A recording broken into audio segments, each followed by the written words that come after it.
same ratings today as it had before the supposed what's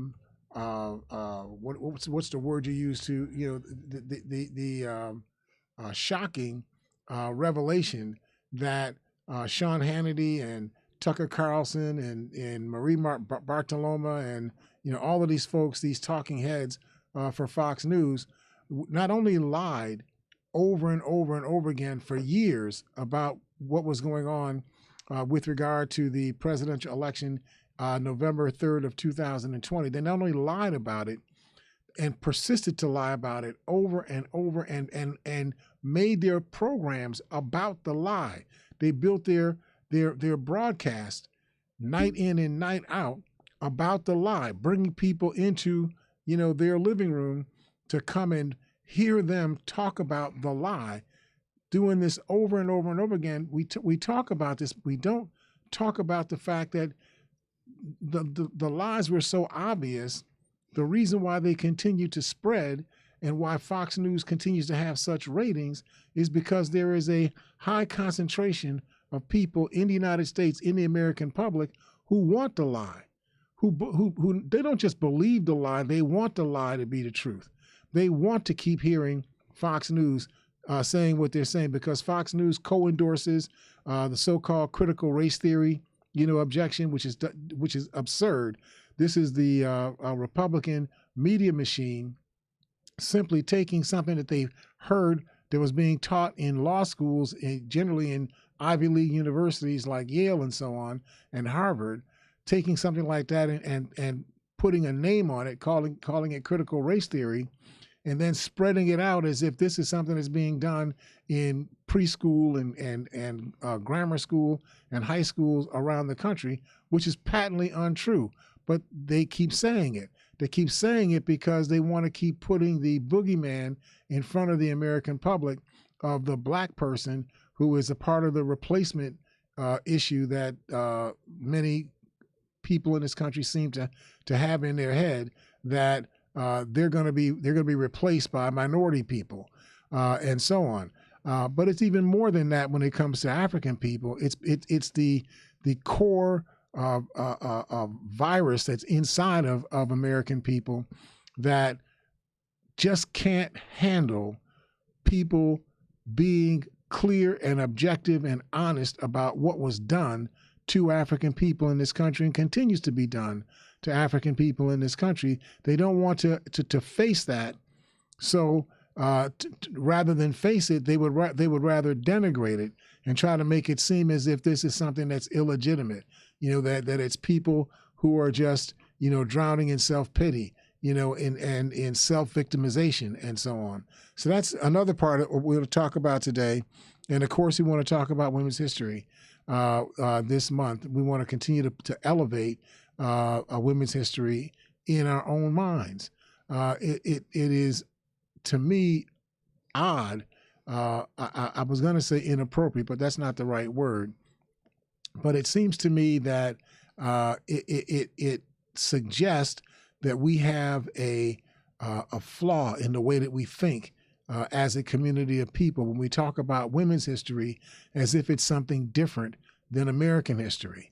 52% or 51% of all of the people in the United States are women.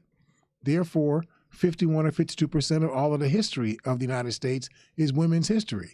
So whenever we're teaching American history, we're teaching the history of America from the lens of American men, American women, from African, American people, from Hispanic American. We're teaching it from the perspective of the people that make up this country and how those people's lived experiences evolved and affected or were material to the evolving history of the United States as a community of people. So it seems to me that we've got to teach ourselves to think about this differently.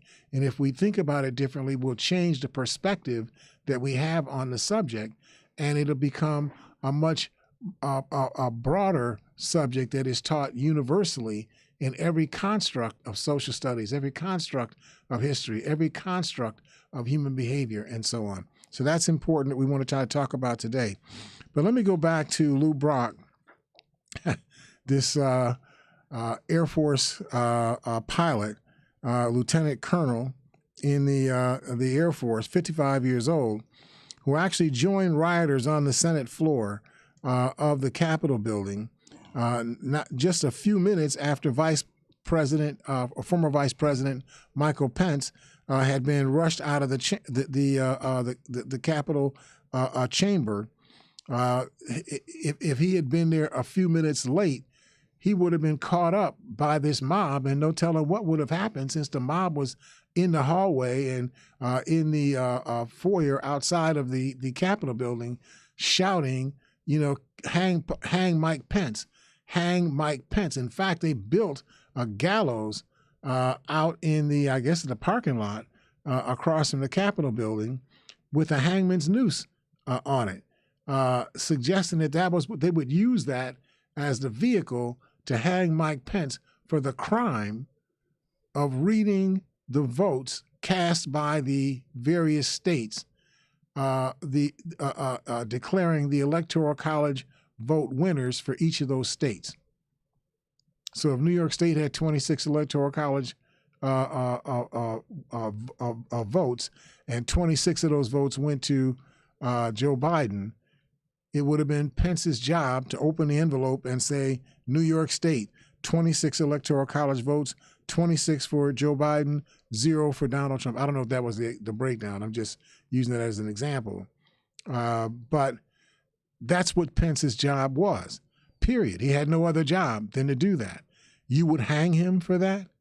You would have hundreds and thousands of people who would crash into the Capitol building and tear the Capitol building up and injure at least 140 Capitol Police and other related police department members. You would do that because Michael Pence read what was in the envelopes for each of the states, for reading what was in the envelopes. You would hang him for that. A court found Brock, who lives in Galveston, Texas, guilty on 6 charges, including the obstruction of an official proceeding, which is a felony. The judge lowered his sentence, which could have been as much as as much as 5 years. It could have been as much. In fact, it could have been as much as 6 years. He reduced that sentence down to a lower range of 2 years to 2.5 years, and they did that because of his military service and his lack of a criminal record. But it sounds to me like he had a lack of a criminal record because nobody charged him with stuff. There was something inside of him that already existed before January 6th of 2021. But of course, if it's not on the record, it doesn't count. The judge also said that he took into account these extreme rhetoric found on Brock's Facebook posts, which were read aloud in the court. I want you to hear what this guy Brock was saying.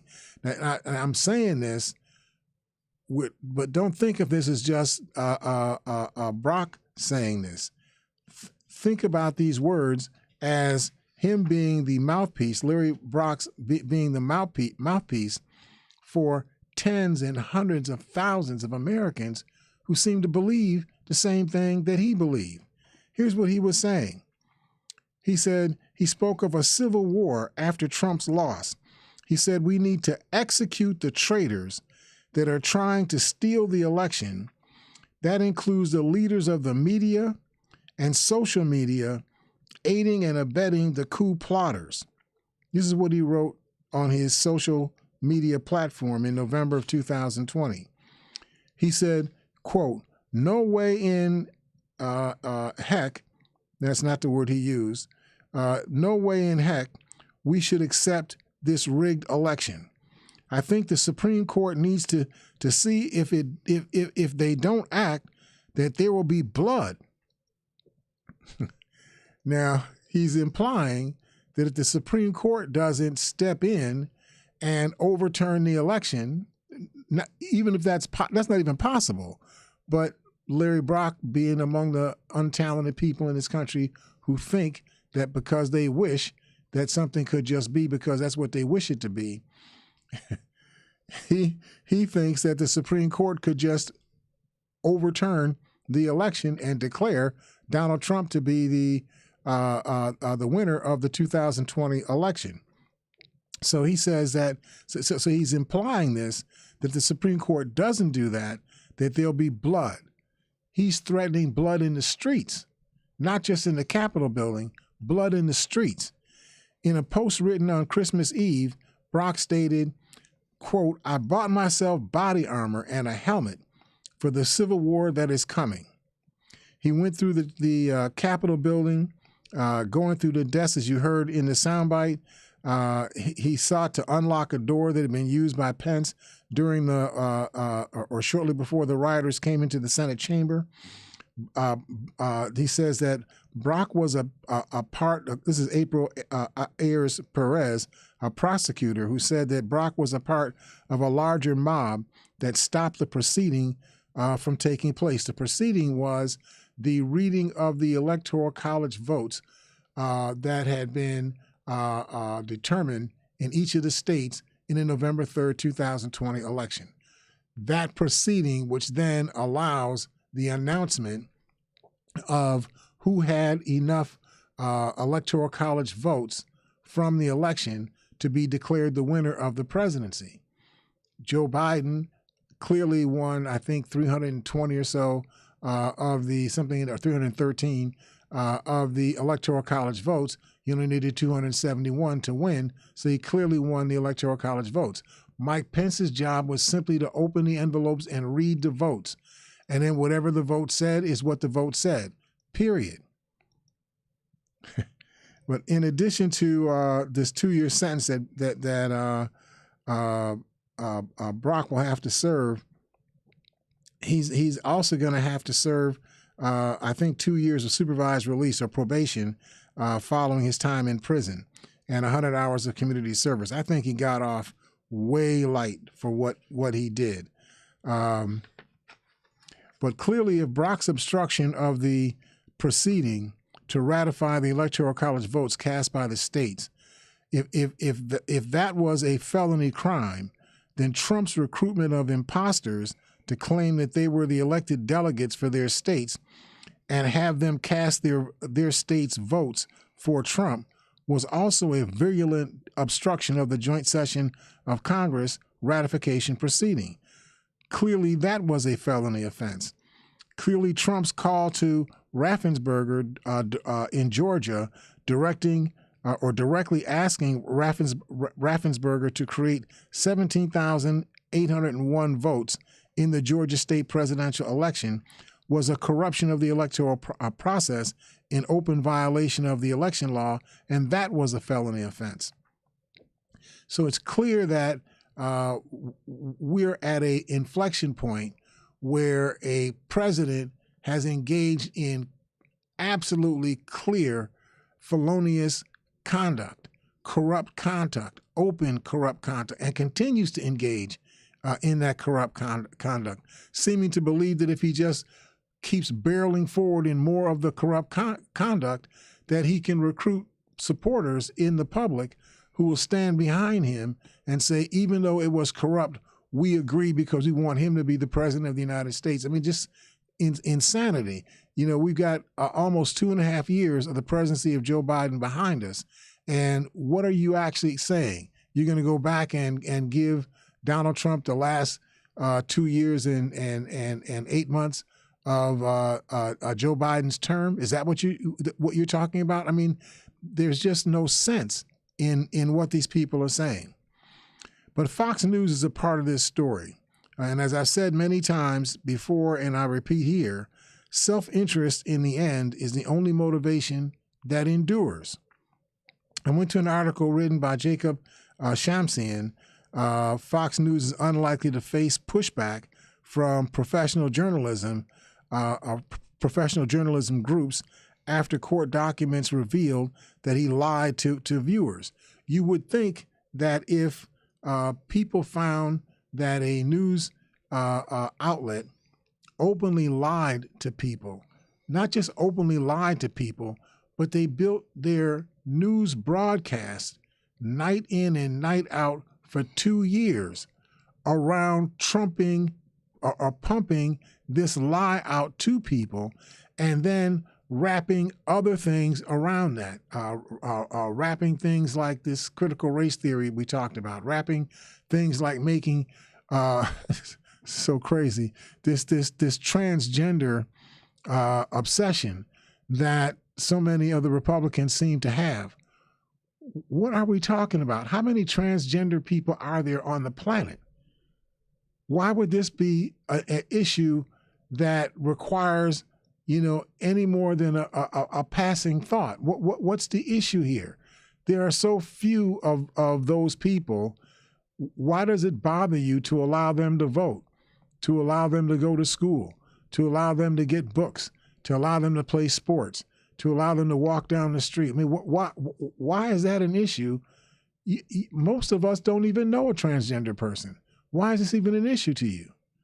It makes no sense to be making an issue out of something that's a non-issue. But this is not the goal. The goal is to get people in the United States who have shallow kind of thinking, who are easily, motivated by the us against them, kind of thought process, to give them boogeymen. So the issue is homosexual people. The issue is transgender people.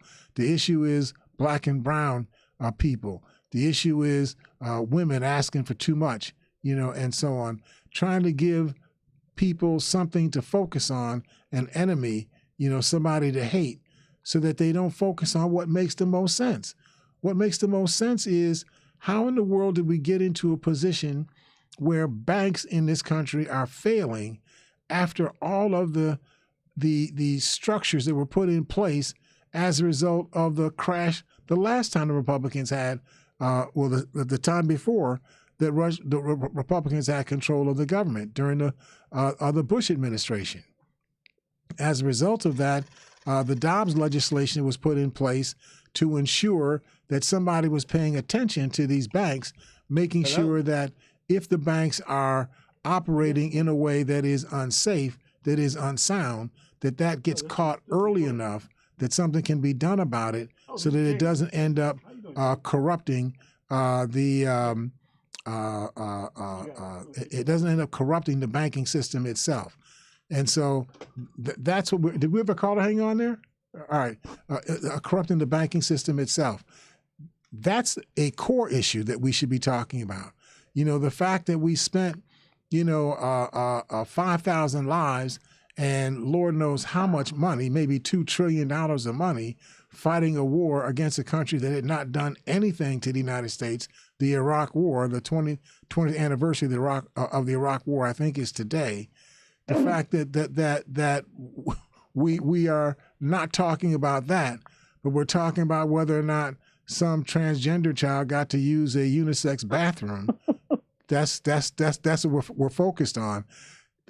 This is something that should be getting our attention. We need to be looking at ourselves. Let me grab this call real quick. Hi, caller, are you there?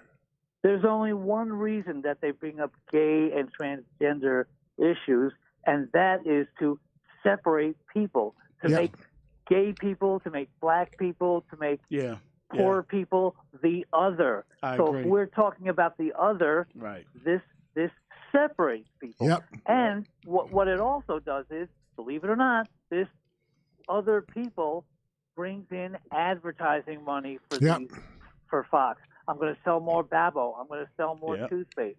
I'm going to sell more cars. That's the bottom line. If I can find an issue to separate people, I don't care if it's bad for the country. Right. It's great for our bottom line. That's the deal. And that is absolutely, what is going on here. And the thing that is most wrenching in me is that there are so many tens of millions of American people who go for this. Even if you are a naked racist, you still know that what they said about what Larry Brock and Sidney Powell, and Rudy Giuliani, you still know that every single thing that these people said was a lie. So you being a racist, what does that have to do with whether or not somebody's lying to you? Why would you support somebody lying to you? That's what's going on in this country right now. It's just the advertising and ratings that they're after. And if the country gets more separated, more divided, they don't care. And if they admit that they know that Donald Trump is telling lies about being elected or reelected when he wasn't, they're admitting that they know better, but they're still after the advertising revenue. I mean, they're saying that as a result of Fox's broadcast Right. and learning that they were just lying, Right. it says here that Fox News viewers have much less trust. Right. Not much less. They have less trust in the network following the disclosure of Murdoch's testimony and its host text messages. It says 13% of Fox viewers also no longer hold the false belief that the 2020 presidential election was stolen. Right. But it goes on to say that viewership levels and advertising, this is your point, viewership levels and advertising on Fox News remain strong. According to Fox News, which ran this story, it ran this story. Fox News, the story I'm reading to you now, Fox News ran this story, and they were bragging about its ratings against CNN. So not only are they doing this stuff, they're bragging about the fact that they corrupted the process, that they lied to the American people, that they continue to lie to the American people. They're lying to the American people right now. They continue to do this, and they brag about it, and the American people still keep supporting them, still keep throwing these dollars at Donald Trump. You know, he said, they're going to prosecute me on Tuesday. Come out and support me. Don't let them do this to me. If they prosecute me, they're prosecuting you. No, they're not. They're prosecuting you, Donald Trump. They're prosecuting you, and if you go to jail, you're going to jail by yourself. So I was going to go there, and then I'm going to let you go. Your thoughts about this supposed or anticipated arrest? That was Trump trying to get out in front. You know, he wants to use the potential of the arrest to alert his fan base, the same Proud Boys and Wisconsin Wolverines and whatever these other people are that make up the white citizen councils of the United States. You know, he wants to alert them that this is coming so that they're ready for it. Then whenever day it happens, whether it's this Tuesday or a week from Tuesday, whenever it happens, they're going to be armored up and they're going to come with their, Molotov cocktails and their sharpened, flagpoles and whatever the stuff they used in the Capitol building. They're going to come with that sort of behavior and whatnot. That's what this was all about. I know Kevin McCarthy is also drumming this up too. Yep. In support of Mr. Trump. But see, but why do so many American people still seem to support creatures like Kevin McCarthy?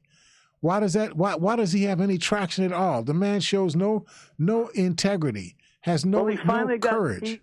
He finally got elected speaker. What on about the 14th try? The 15th, vote. Try. And this is after he sold his mother, two of his cars, his pension account. He sold everything he had in order to get to be speaker.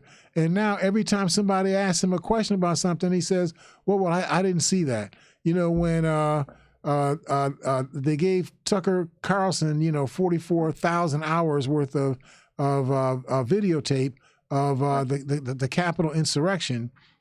That he was allowed to pick through and say, here's what really was going on.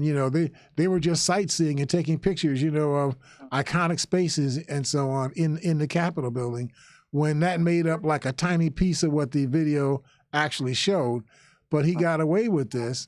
And so they asked Kevin McCarthy about it. Do you think it was right for who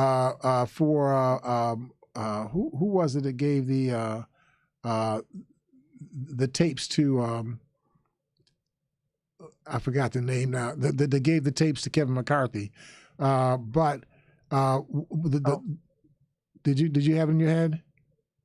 It'll come to me. But the point is, the tapes were given to Kevin McCarthy, but not given to anybody else. Even though McCarthy said that they were going to be given to everybody, although I think that was wrong too. There was no reason to give them to everybody. Everything that was used as the basis for the assertions made by the January 6th investigation committee, all of those tapes were made available to everybody because you saw them on TV. You know what I mean? Right. You already saw what was on those videotapes. And Right. so, but McCarthy actually had the gall to say to people that, well, I didn't see, the tapes that Tucker Carlson showed. So I don't know what was displayed. How in the world can you say something like that? So final question. Do you think that the New York State AG or Attorney General will have more traction than, let's say, the January 6th committee? Because January 6th committee has no real indictment traction. Right. Correct? All they could do is file a report, which they did a humongously great job doing. Right. You cannot have walked away from that January 6th hearing without understanding that these people did something deliberate for the purpose of stopping a legitimate function of the government of the United States, that they tried to usurp the election and to commit a coup, against the United States. You can't walk away and not know that that's what occurred. Now the issue. So is it Letitia James who's heading this, or is it someone else? Letitia is heading the state level of this because there's a federal crime scenario and there's a state crime scenario. So the portions of those things that make up state crimes, she's doing that part of the investigation. And I think the issue is largely her trying to figure out, working with the federal investigators and the people in Georgia, how to separate the facts, the fact finding, and the implications of the fact finding, how to separate that so that they don't wind up having people, walking on each other's toes in trying to present what they have to present to whichever judicial proceeding, is going to be underway. So, Mr. Hare, can't you just get me 14,000 more votes?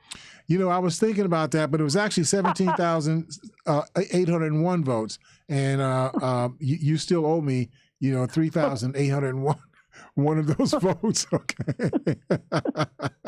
I'm just saying. Yeah. Yeah. And it's right there on tape. How can you not see that, and how can you see that and not say that this is a completely corrupt, felonious a crime being committed by Donald Trump in open space in front of everybody? How can you not see that? It's embarrassing. A U.S. president saying. It's just embarrassing. I will let you go. Thank you so much for your time. Thank you, brother. I'll talk to you soon. All right. Care. Take care. Bye. Right. So, what was it?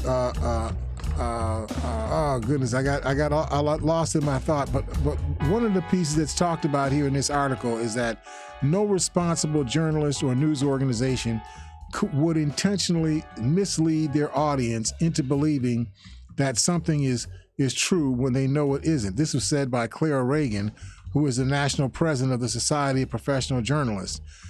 This is what she told Insider Magazine. She said that journalism is about truth-telling, not spreading disinformation. She said a founding principle of the Society for Professional Journalists, their code of ethics, is to seek the truth and report it.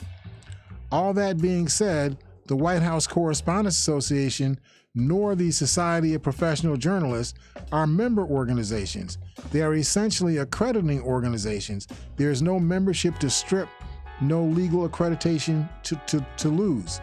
The revelations likely won't have any impact. I know we're near the end of our half hour here before we take our break, but the revelations likely won't have any impact on Fox News' standing in professional groups, many of which are designed for advocacy and professional development rather than being member-based. We'll finish this up on the other side of the break. So if you all stick with us, we will see you on the other side of the break here at Living for the People at 91.3 FM WBNY.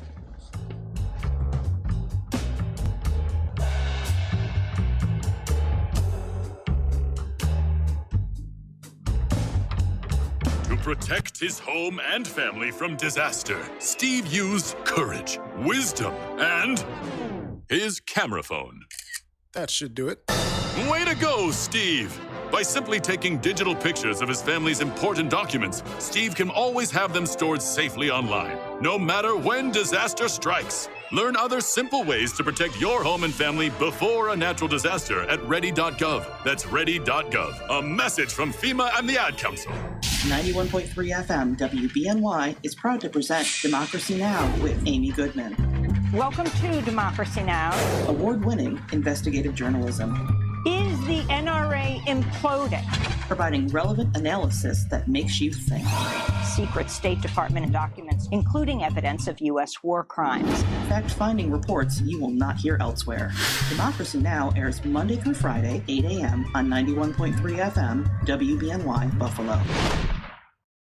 Tune in 91.3 FM WBNY Mondays 6 p.m. for Mental Health Versus, where Carl Shalahorn mashes up music and mental health in a way you've never heard before. Carl dives into topics such as trauma, depression, and anxiety with compelling guests and captivating music. Mental Health Versus, a show both entertaining and informative. Check out Mental Health Versus Mondays at 6 p.m. on 91.3 FM WBNY.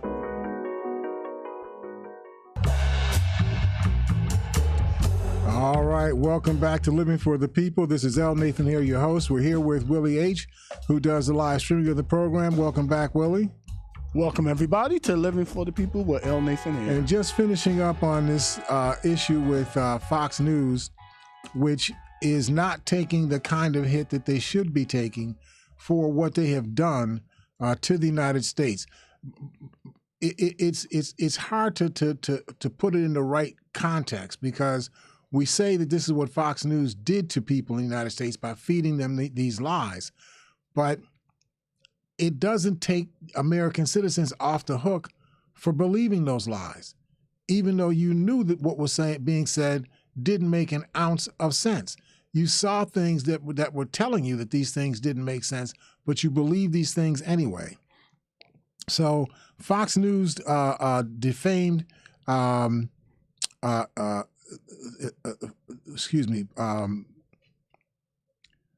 Fox News defamed the public. I'm sorry, I'm saying this wrong. Let me read that from the sentence that it came from. We can't be jumping back and forth through stuff. It says the court documents produced in the lawsuit filed by Dominion in March of 21. Those documents filed by Dominion. Dominion was the company that produced or manufactured and sold these election machines that were being used in many places around the country, particularly in Georgia. The election technology company alleges that Fox News defamed Dominion by allowing Sidney Powell and Rudy Giuliani, two conspiracy theorists hired by then President Donald Trump, to spread lies on air without being sufficiently challenged. So it is true that free speech allows you to be able to lie to the public.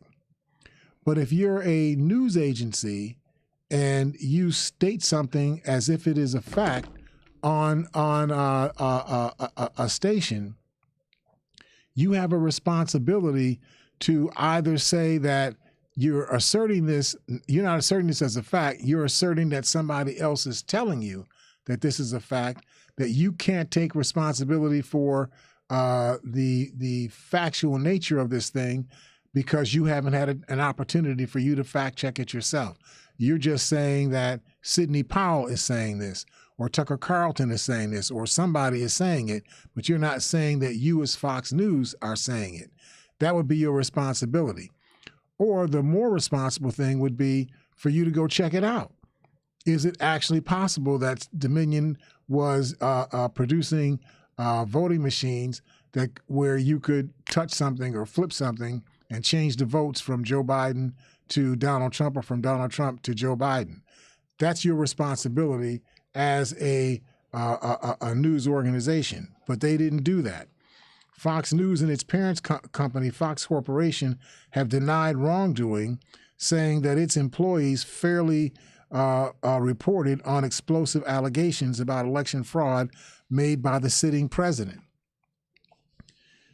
A Fox News spokesperson told Insider Magazine that the company continues to invest, this is their words now, the company continues to invest in journalism, and called Dominion's lawsuit an unprecedented assault on the First Amendment. So Dominion is assaulting the First Amendment by saying that you lied about me repeatedly, and you're still lying about me repeatedly, even though we've proven, and there has been humongous proofs already provided that show that what you said Dominion did, it not only did not do, it could not have done. Even though that's the case, you're still lying on me. So Dominion is wrong in Fox's mind because they object to being lied about. That's essentially what is being said by Fox Media. Fox Media News has increased its investment in journalism, according to them, by more than 50%, further expanding their news gathering footprint both domestically and abroad, while providing state-of-the-art resources to enhance their coverage, according to their spokesperson. Yep. They say, we are incredibly proud of our team of journalists who continue to deliver breaking news from around the world. Now, it is true that Fox News has brand new fancy machines. I agree. Brand new fancy studios. When you turn to Fox, I mean, as a professional, technical professional, the video, the audio, everything else that they use looks state of the art, top notch. Yep. Everything. Yeah. Now, of course, the news isn't state of the art news. The state of the news is just lies. Right. But the medium that they use to bring you the lies is smoking. Right. The best presentation there probably is. There you go. There. Yeah. So, because I'm always impressed when I turn to Fox. It's like, wow. It's something. And the article goes on to say that Fox News more than likely would not be expelled from the journalism organizations like the White House Correspondents Association, right, or the Professional Journalists, Association. They're not going to be expelled from these organizations, because they're not member organizations in the first place. They're organizations that supposedly provide training and help people to understand what the best standards are that ought to be used, by journalist organizations, but they are not a member organization. So there's nothing to kick anybody out of. Bill McCarran, who's the executive director of the National Press Club, called the revelations in a Dominion lawsuit. He says, well, these are extremely disappointing. Journalism receives significant protections from the First Amendment, and with those protections come profound responsibilities. It appears that some people at Fox have not lived up to those responsibilities in this case. Can you think of a case where Fox has lived up to their responsibilities? Do you recall when the MAGA type people got mad because they were being asked to wear masks in public places, and Fox News didn't come out and say these masks are critically important, for the safety of the public. Anybody who's serving the public should be wearing these masks. You're not spreading the virus, to other people, and B, you're not having the virus, get onto you. But Fox didn't do that. Fox promoted stories talking about, it's about American freedom. That's why they were going to kidnap the governor of Michigan, Gretchen Wilhelm, and whatever her name is, and we're going to try her in absentia or try her, in the woods someplace, and then we're going to hang her, in the woods. Fox News produced all of that stuff as if in a sympathetic a tone, as if it made some sense. They didn't attack the people that were promoting this sort of stuff. They gave a forum for these people to be able to spout, whatever this nonsense was that was in their heads. Right. So it's not just about the November 3rd, 2020 election. Fox News has been spreading these conspiracy theories, these lies, these corruptions, these distortions. They've been doing this as that's their business model, and they're getting away with it. And as I said before, their ratings have not suffered at all. Their ratings are still the same. So journalism groups include Fox News employees as members, that don't or that include Fox employees, news employees as members, don't seem likely to take any action against the news organization. Drew Berry, the executive director of the National Association of Black Journalists, told insiders, and this is true, Willie, he said that the vast majority of its members, many of whom work for local Fox News affiliate stations, do excellent journalism. So when you see local TV and there's a Fox News, it's a Fox News affiliate, you have people at that local level who are telling you about what's going on, about Right. a train, a wreck, an accident over here, somebody taking over an abandoned building and trying to have it torn down to put something else in its place. I mean, they're giving you real stories about that sort of stuff. They do real journalism, in those areas. Mm-hmm. It's their national news, and then those things that get tagged to the national news. So if the national news is supporting the right wing, orientation of the public, then you'll see the local news will also support that right wing point of view. But they'll still tell you what's going on with a train wreck. They'll still tell you what's going on, with a business going under, and that sort of stuff, right? So we have to understand, that there are nuances to the issue that we're talking about. Right. He went on to say, this is Drew Berry, the executive director of the National Association of Black Journalists. He went on to say, our members are not going to be punished by banishment from our organization for the actions of people over which they have no control. He says to expel almost 80 Fox employees and members for the actions of someone at the top brass who is unethical would be a conviction of the wrong group. Mm-hmm. And I get that, right? Evidence made public in Dominion's lawsuit shows that Fox employees, not just hosts of opinion shows, had priorities other than telling the viewers the truth. This is the problem. Fox News board member Raj Shah discussed shaping messaging strategies with Trump's team around election results. Fox News chief political correspondent Brett Baier, he went so far as to say in an email to Fox News producers and executives that he was uncomfortable defending Joe Biden's electoral victory in Arizona. What does your comfort have to do with reporting Joe Biden's victory in Arizona? Either he won in Arizona or he didn't. But Brett Baier tells his producers that he's uncomfortable defending Biden's electoral victory in Arizona. And this is how he rationalized it. He said, it's hurting us.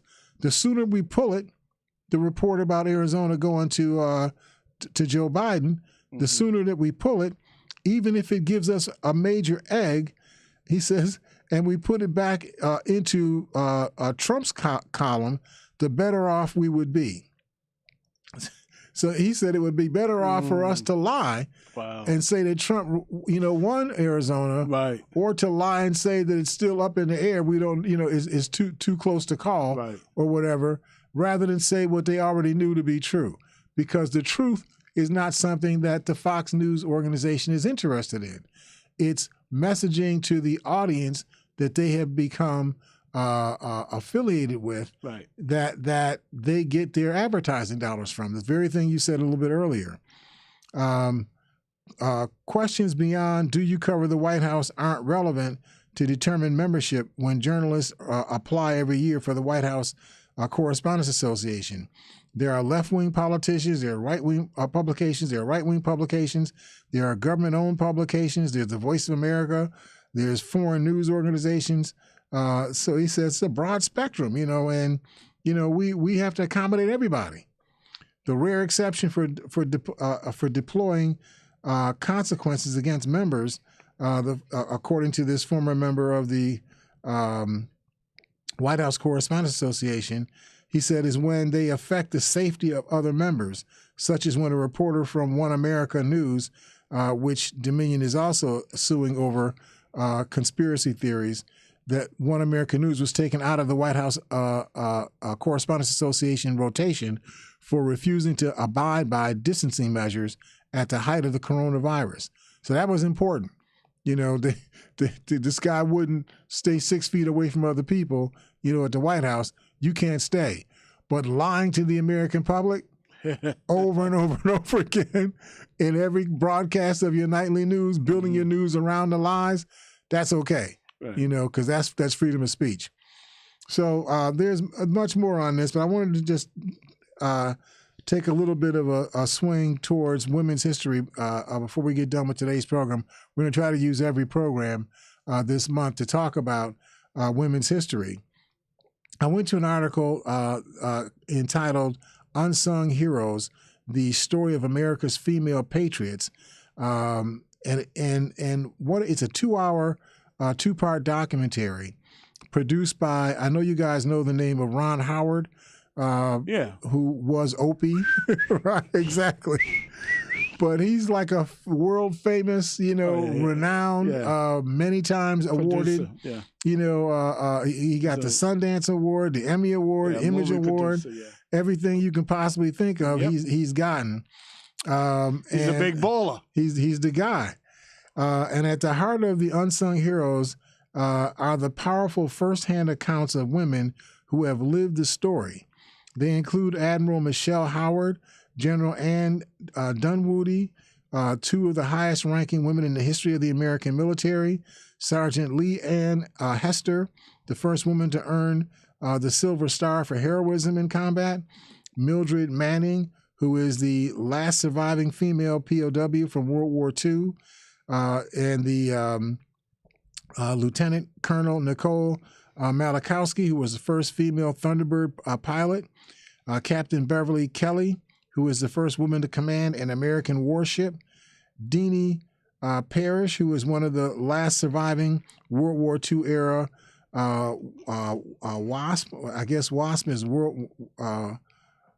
What does WASP stand for? World War something pilots. What is that? You'll help me somewhere along the way with what that acronym refers to. I thought it was World War Area Special Pilot, something like that. But anyway, the last one I wanted to also mention is Lieutenant Colonel Tammy Duckworth. And there are others that there's so many to talk about. I just wanted to give you an idea of some of the people that are lesser known in their relationship to the women's movement, not just women's rights, but the movement of women into spaces that traditionally have been men's spaces, and how that has grown over the course of the years. These are stories of perseverance and triumph. They reveal the unheralded achievements of this valiant legion of female patriots. The special also calls attention to the unique challenges faced by today's women's veterans, such as sexual assault, homelessness, and the loss of children. And I'm not sure that many of us understand that. Even today, after all of the advocacy, after all of the regulations, after all of supposed changes in policies and attention, women today in the military are assaulted almost as much today as they were 10 or 15 years ago. Wow, unbelievable. How can the people who make up more than half of the people of the United States have such low regard in the eyes of the other half of the American population? Wow. How can that possibly be? So Admiral Howard reported to the USS Mount Hood as chief engineer in 1990, and she served in the Gulf War during Operations Desert Shield and Desert Storm. This is Admiral Michelle Howard. In Desert Storm, she assumed command of the USS Rushmore March 12th of 1999, becoming the first African-American woman to command a ship in the United States Navy. Howard assumed command of the Expeditionary Strike Group number 2 and Combined Strike Force 151 aboard the amphibious assault ship USS Boxer in April of 2009. Boxer was the flagship for the command task, or the combined task force number 51, which was a multinational task force established to conduct counter piracy operations in the Indian Ocean. I had to put this down because, Willie, I had lost track in my mind, although I knew it sort of, cognitively. I just hadn't had it in my mind for such a long time that in places in this world, piracy is still a number one thing that goes on. Oh, yeah. The Indian Ocean, Oh, yeah. excuse me, is probably the most frequent location of piracy taking place in this world. But it's taking place all over the place. So if you're on a boat, your little pleasure boat, riding out someplace, if you don't have the right, course you're on, and don't have some people, backing you up, you might not get home, from that boat. Somebody might come and snatch you off the boat, take away your jewelry, your money, whatever it is you have on the boat, take your boat and throw you overboard, and so on, right? I mean, this still goes on in this world. Isn't those balloons that was flying over, isn't that part of piracy? I would think. Well, we don't know if that was specifically what's going on with those balloons, but we do know that balloons are used for piracy. Right. So it's just really a big thing. But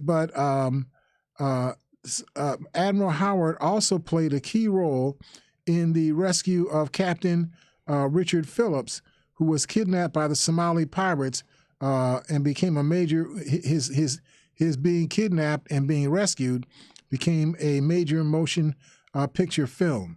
Right? So I don't know if you all know that story about Captain Richard Phillips. She was promoted to Rear Admiral in 2007. And she was then assigned a Rear Admiral effective August of 2010. Then she was promoted to Vice Admiral on August 24th of 2012. And then on July 1st of 2014, she was promoted to Admiral. She became the 38th Vice Chief of Naval Operations that same day. The second lady that I had mentioned was General Anne Dunwoody. And at the time, she was one of the two highest-ranking women in the history of the American military. She was the first woman in the United States military the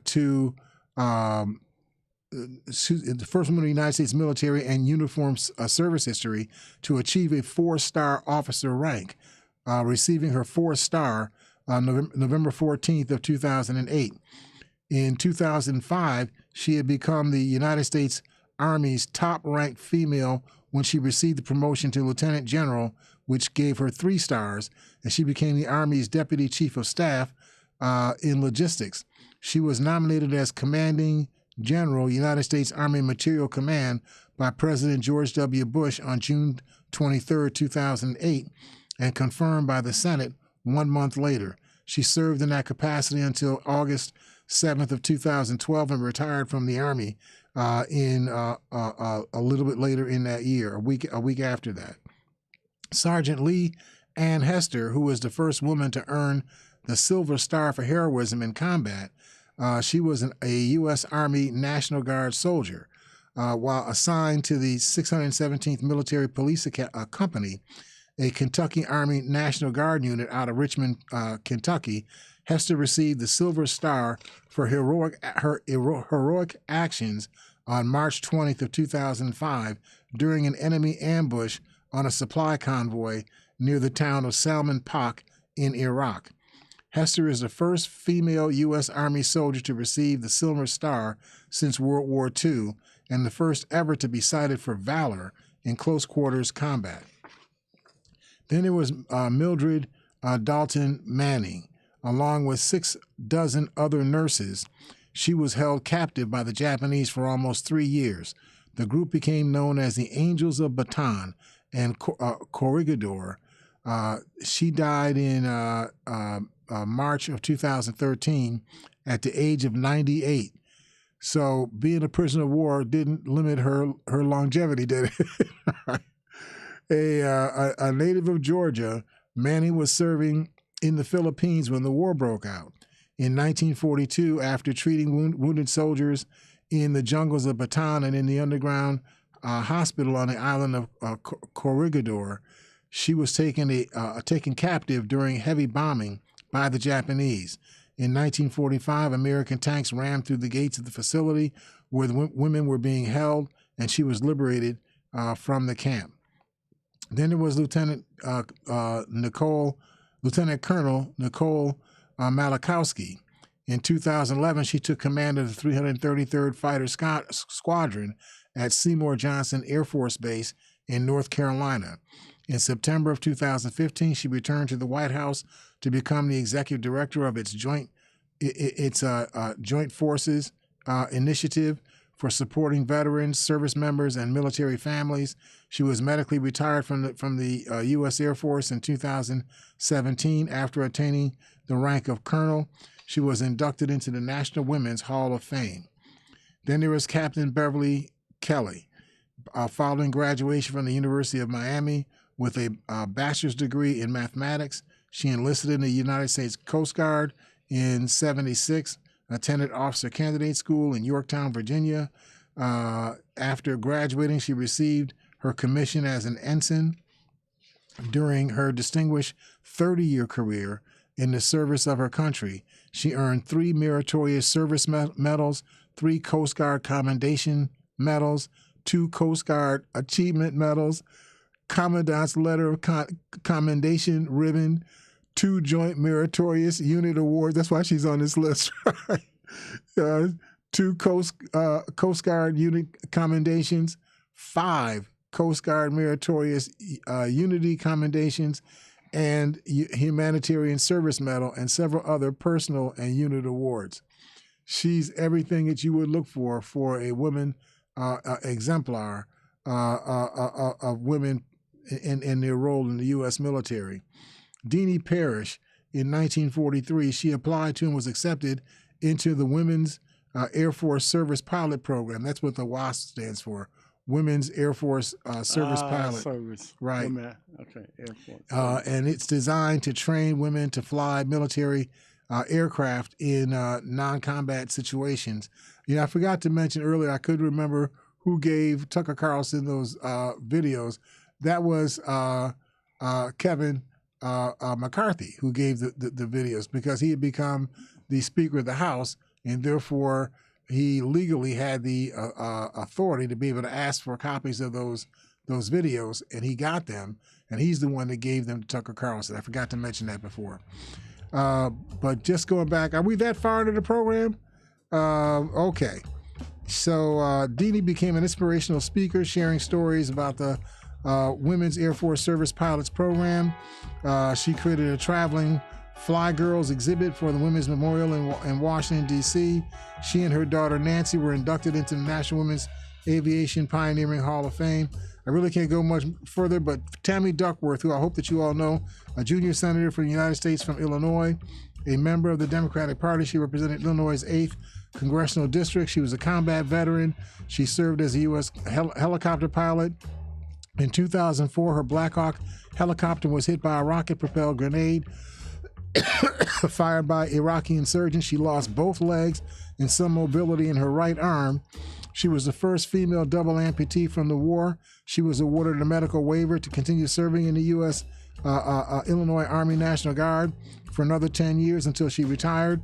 She is the first Thai American woman elected to Congress, the first person born in Thailand elected to Congress, the first woman with a disability elected to Congress, and the first senator to give birth while in office. She is the second of 3 Asian American women to serve in the U.S. Senate, after Mazie Hirono and after Kamala Harris. Thank you all for supporting us. Hopefully this gives you a little bit of insight into some of the things that women have done and continue to do. We'll talk about more of this when we talk on Wednesday here at Living for the People at 91.3 FM WBNY. We'll see you all then.